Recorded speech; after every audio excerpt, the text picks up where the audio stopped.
Une femme et un homme sont assis côte à côte. Ils ne se regardent pas, immobiles et silencieux, comme seuls au monde dans ce café. La femme a un verre d'absinthe devant elle. Son regard vide et abattu nous apprend clairement que ce n'est pas le premier verre qu'elle commande.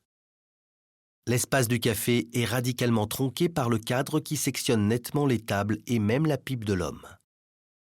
Tout concourt à former une sorte de zigzag qui guide le regard du spectateur. La table de biais du premier plan, le journal enroulé posé entre deux tables, la table avec la carafe au second plan, le verre d'absinthe sur la troisième table, le regard de la femme et enfin le regard de l'homme et sa pipe qui mènent hors de l'espace du tableau. Derrière les personnages se trouve un vaste miroir qui reflète leurs deux seules silhouettes, ajoutant ainsi à leur isolement. Les couleurs, le jaune, le vert, le marron, le gris et le blanc, se retrouvent aussi bien dans les figures que dans le décor. Le café fait partie intégrante des personnages de la même façon qu'ils se fondent dans le café.